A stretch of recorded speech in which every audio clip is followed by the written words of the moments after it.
মাসের একটি নির্দিষ্ট সময়ে মাসিক হয় সবাই, তবে কারো ক্ষেত্রে সেটি নিয়মিত বা কারো ক্ষেত্রে অনিয়মিত হতে পারে।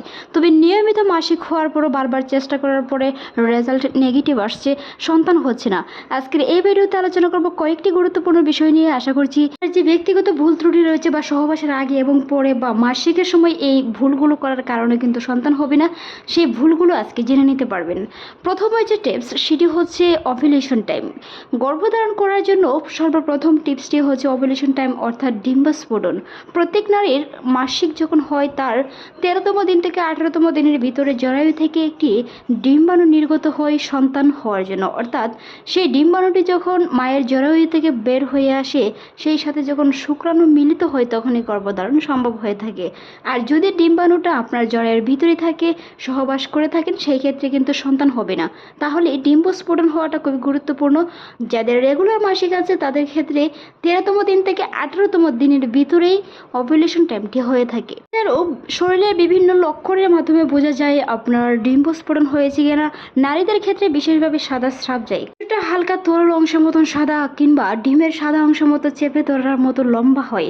এরকম ধরনের লক্ষণ দেখলে বুঝতে হবে ডিম্বস্ফোরণ হয়েছে। ঠিক ওই সময় সহবাস করার চেষ্টা করুন। তবে তার আগে যদি সহবাস করেন সেই ক্ষেত্রে গর্ভধারণের সম্ভাবনা খুবই কম থাকে, তাই ডিম্বস্ফোরণের দিন থেকে সহবাস করার চেষ্টা করুন। এই গেল একটি স্টেপ। দ্বিতীয় স্টেপটি হচ্ছে যখন আপনি সহবাস করবেন, ওভুলেশনের টাইম দেখিয়ে সহবাস করেছেন কিংবা বাজারে বিভিন্ন ধরনের কিট কিনতে পাওয়া যায়, সেগুলো টেস্ট করে ওভুলেশন হয়েছে সেই দিনে সহবাস করেছেন, সেই ক্ষেত্রে গর্ভধারণ যদি না হয় পরবর্তী স্টেপটি আপনি নিতে পারেন মাসিক হওয়ার পরপরই যখন আপনার ওভুলেশনটি হবে সেই দিন যখন আপনি সহবাস করবেন অন্ততপক্ষে 30 মিনিট পর্যন্ত একদম টানা সোজা হয়ে শুয়ে থাকুন। পা দুটি দেওয়ালে সোজা করে রাখুন, কোমরের নিচে একটি বালিশ দিয়ে কিছুটা এল সিস্টেমের মতন হয়ে শুয়ে থাকুন, যেন সহজেই বীর্যটি আপনার জরায়ুতে প্রবেশ করতে পারে, যেন কোনোভাবে বের না হয় সেই বিষয়গুলো খেয়াল রাখতে পারেন। কারণ মনে রাখতে হবে অনেক সময় বীর্য পাতলা হওয়ার কারণে সেটি আপনি ফ্রেশ হতে চলে গেলে দাঁড়িয়ে গেলে বের হয়ে যেতে পারে, যেটি আপনার গর্ভধারণ হবে না। শক্তিশালী ও হেলদি করতে অবশ্যই মাসিকের সময় কোনো ধরনের অ্যান্টিবায়োটিক ওষুধ বা ব্যথানাশক ওষুধ গরম পানির পর দিয়ে ছেঁক নেওয়া, মাসিকের সময় বাড়ি কোনো বস্তু তোলা, এগুলো থেকে বিরত থাকতে হবে। মাসিকের সময় মায়েরা কুসুম গরম পানি ব্যবহার করতে হবে কিংবা বিভিন্ন ধরনের পুষ্টি সমৃদ্ধ খাবার খেতে হবে। তবে এ সময় বেশিরভাগ সময়েই ডিম কিংবা দুধ এড়িয়ে চলাই ভালো, কারণ সেটি পরবর্তীতে অনেক সময় ইনফেকশন বা সমস্যা হয় অনেকের ক্ষেত্রে, কারো ক্ষেত্রে নাও হতে পারে। সন্তান নেওয়ার ক্ষেত্রে সেগুলো মেনে চলাই ভালো। যদি শুক্রাণু আপনার পাতলা হয়ে থাকে সেই ক্ষেত্রে সেই টিপসটি ফলো করতে পারেন।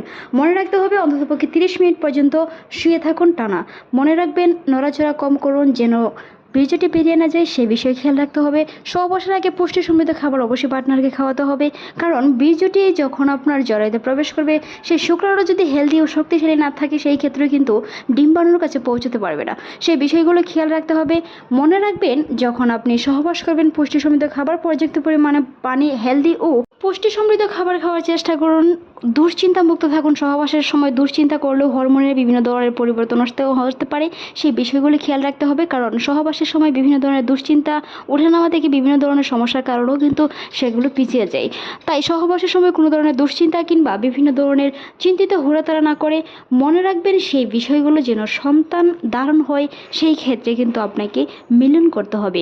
যেন সহবাসের আগে এবং পরে সেই বিষয়গুলো অবশ্যই খেয়াল রাখুন এবং গর্ভধারণের জন্য ওভুলেশন টাইম থেকে সহবাস করুন। ভিডিওটি এই পর্যন্তই। ভালো লাগলে সাবস্ক্রাইব করুন। এতক্ষণ দেখার জন্য ধন্যবাদ।